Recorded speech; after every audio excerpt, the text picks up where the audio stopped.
Hi everybody, my name is Jaden. I'm Eli. I'm Jason. And we are the YHWH Torah YouTube channel. And we thank you guys very, very much for joining us. We are your family. You guys are our family. We truly love you guys. And we hope that you guys are having a wonderful week. And we are reading some very, very exciting messages from Messiah Yahushua. And it is what day is today? Fourth day? Wednesday? Fourth day? Yeah, fourth day. Fourth day, yeah. So hopefully you guys are having a good week and you've made it through the hump of the week. Okay, so we are on what chapter, whatever chapter we're on. Hold on. This is, I started this morning. We're on 18, I think, 22? Yeah, 22, I think is where it is. Yep, right there. All right, everyone, sorry about that. Didn't have my game together this morning. So here we are, starting with this. This is super, super cool readings. And it won't be too awfully long. So let's continue on. Not all the Perishim were opposed to Yahushua. Only a few allying themselves with the Herodians because of him. One of the latter came to Yahushua trying to trap him by asking, "Master, your sincerity is established and your impartiality known. Help us, for this is the time of taxing. Shall the temple tax be paid to Elohim or to Caesar?" Okay, this is repeat. Yeah, kind of, but it's like kind of the temple tax. I don't think I've ever heard like who gets the money for the temple tax. That was one of these details that we didn't have. Why were they harassing them about taxes?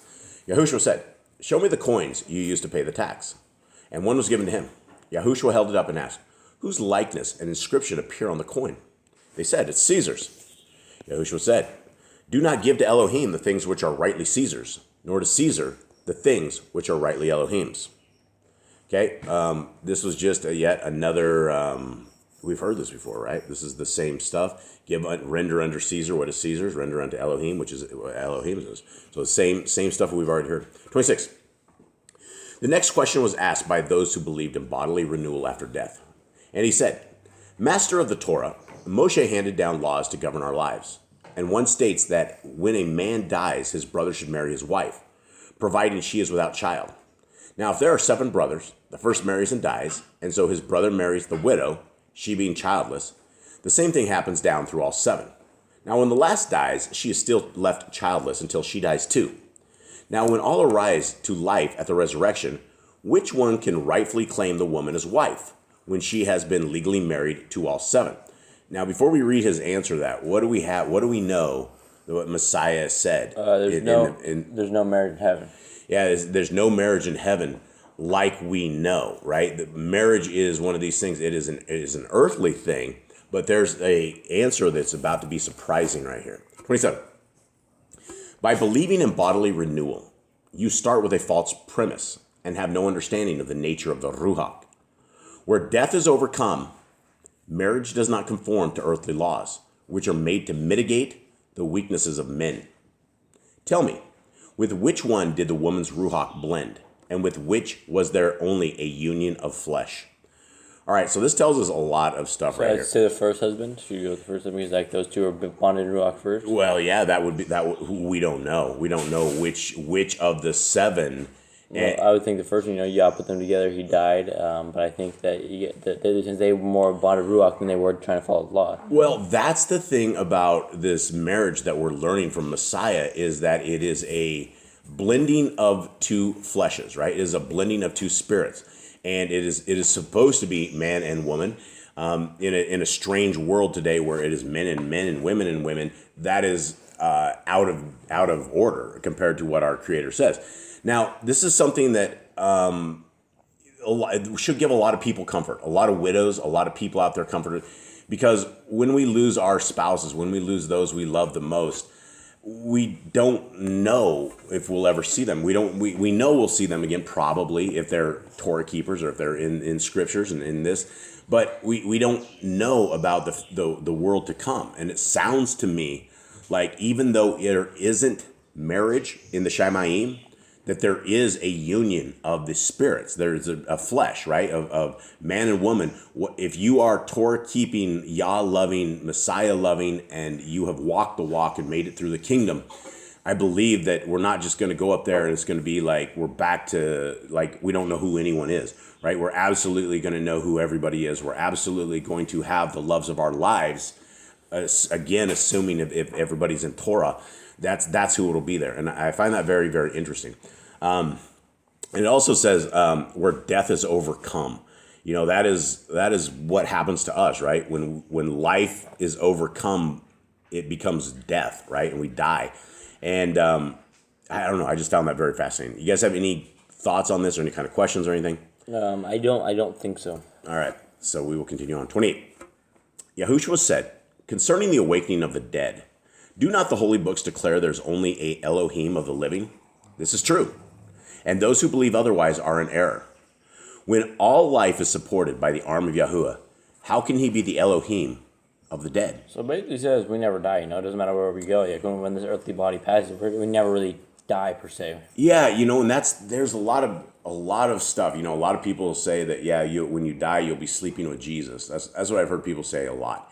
And we don't know. And one of my prayers, I guess probably one of the weirder prayers that I've prayed, is that I pray that I don't sleep. I don't know when my last moments will be, but I do know that the battle will keep going and that the kingdom road, it's up to Yah whether or not we sleep. It's up to Yah whatever happens, whether we awaken in Sheol, the bad part of Sheol, whether we awaken in a place of comfort.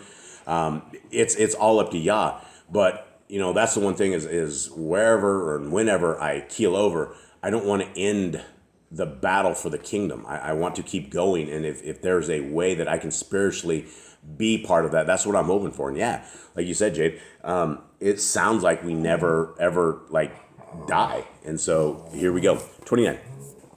Many people believed in Yahushua and had faith in his teachings, for they said among themselves, would the Mashiach show us greater proofs than this man? Eli, will you please pet Derps?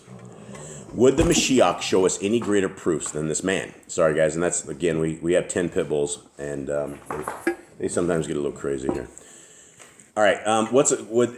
The question was, would the Mashiach show us any greater proofs than this man? And that's a question they had amongst themselves. I mean, I think they've seen enough. Those people are just healing, just raising the dead. You would think they had seen enough to the point, hey, man, this dude has to be from Elohim. It's if he's not at least a prophet or something, he has to be the son of Elohim. Who have we seen raised from the dead before Mashiach? We had the boy with Elijah, right? Right. We had this one time when Elijah's bones were thrown into a cave. This guy came out.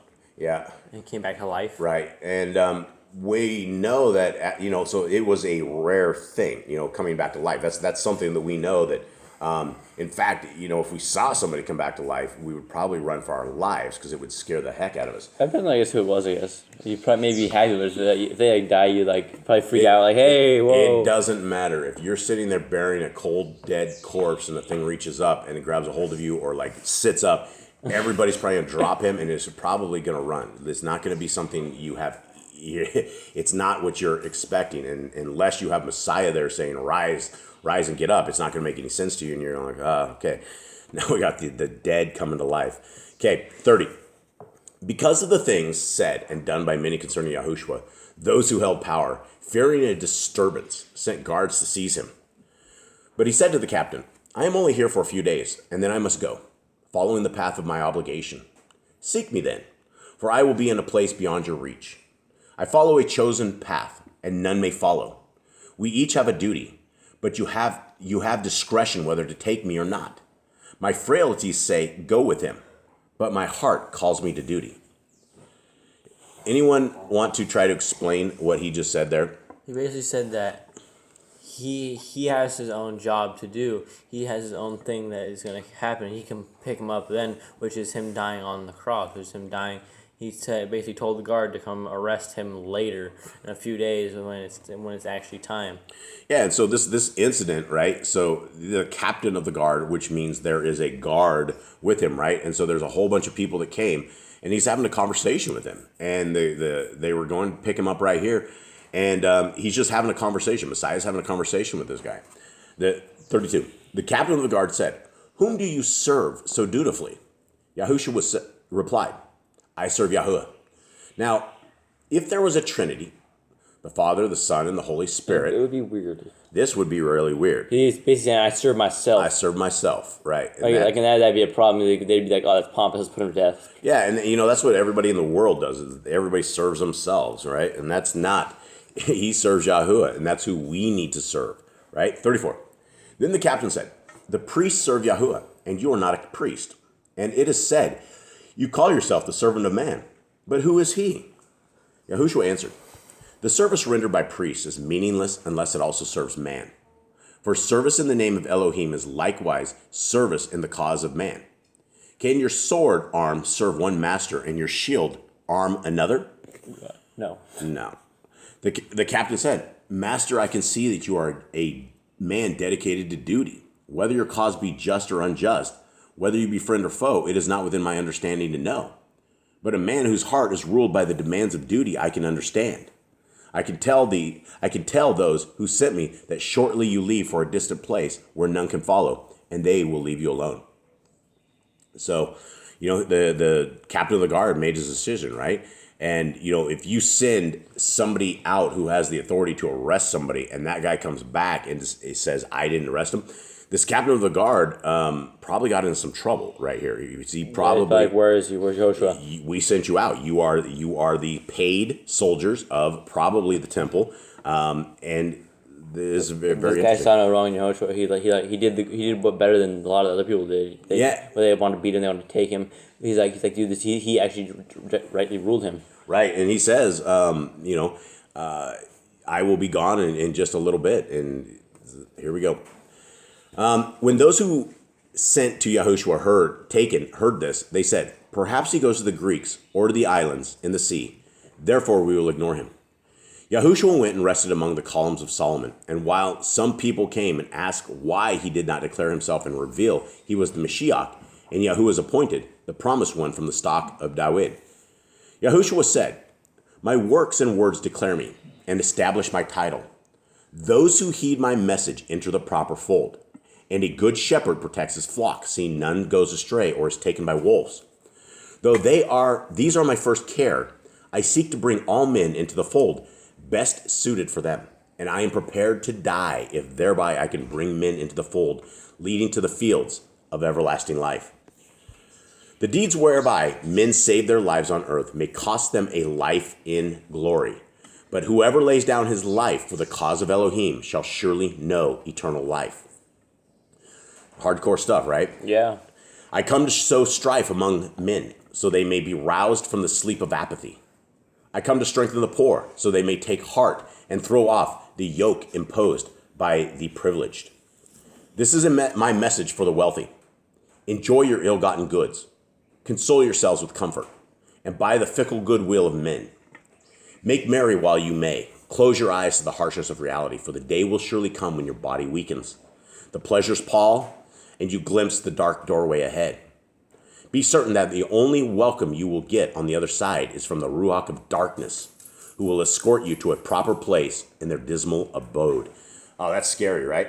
All of a sudden, if you die in evil, if we die, we are going to have there's a guard, right? The Ruach of darkness, right? He's going to escort us to fires. Yeah, and I remember when I was it was much years ago.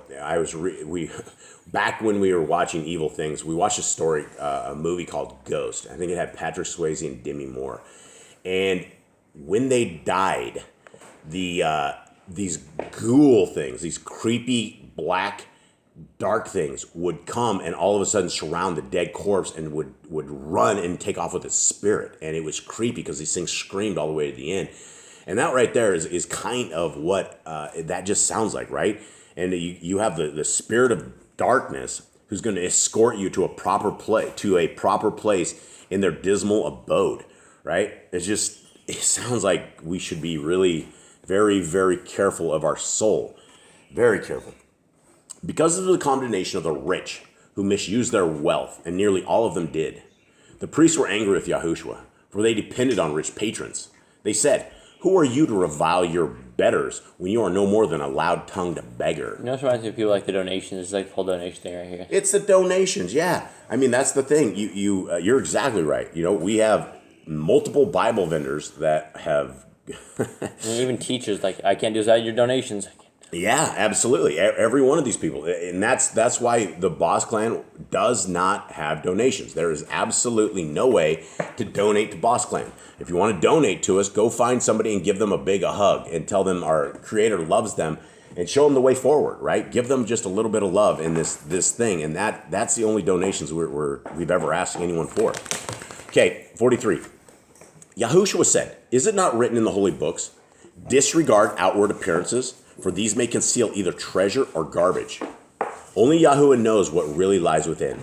The body is only the outer covering shed at death.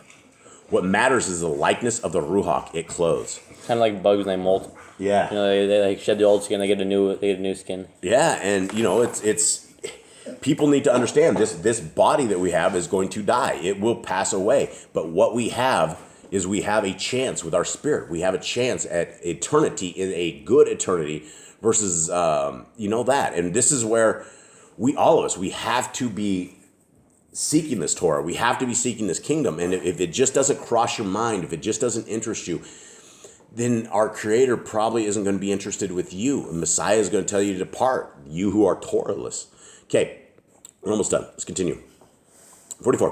One of the priests said, "You claim to save through baptism, a cleansing by fire and water. But while these are both great purifiers, how can they deliver man from sin?" YHWH said, and everyone needs to listen up very closely because I think this is the meat and potatoes of this entire thing. "Water and fire are purifiers of earthly things. But I tell you that unless men be cleansed in the waters of contrition, and tested in the fires of adversity, they cannot enter the kingdom of heaven." All right, we're going to leave it at that. And this is, this is hardcore, right? A lot of times, and I'm not going to get into it with our family, but we are having a dog issue. And one of our family members is in dire shape, and he may not make it. And we are going through the fires of adversity. We are going through, and we're going to be tested. And you can either scream at our Creator and yell at Him and say it's not fair, all of it, or you can pray that you are worthy to be accepted in the trials of fire, right? That is what we need to do, is we need to say thank you for these tribulations. Thank you for allowing us to have these human emotions, for giving us this time and these actions and living this life as humans to have this kind of experience. And not all the experiences of humankind are good. There's a lot of sadness in this world. There's a tremendous amount of sadness, especially when you're dealing with the loss of people and animals and things of that nature, right? It's just, as humans, we break very easily. But if you think that you're being tested beyond what you can, we know the Scripture says you will not be tested more than you can take, but we will be tested. And so don't expect a perfect life. Don't expect everything to go right. Don't expect, in fact, if you are a Torah keeper, if you are serving our Elohim, you have the faith of Messiah Yahushua, then you need to expect hard testing. You need to expect that the devil is going to come and attempt to sift you, and he's going to try to shake your faith. He's going to try to shake your love for our Creator, and he's going to try to shake your foundations of belief. And when you fall to that kind of testing, then we are not making it. And Messiah says that we will be tested in the fires of adversity. And if we are not, we cannot enter the kingdom of heaven. Guys, we'll leave you with that. We love you guys very, very much. We hope you guys have a wonderful day. And we're out. All right, shalom.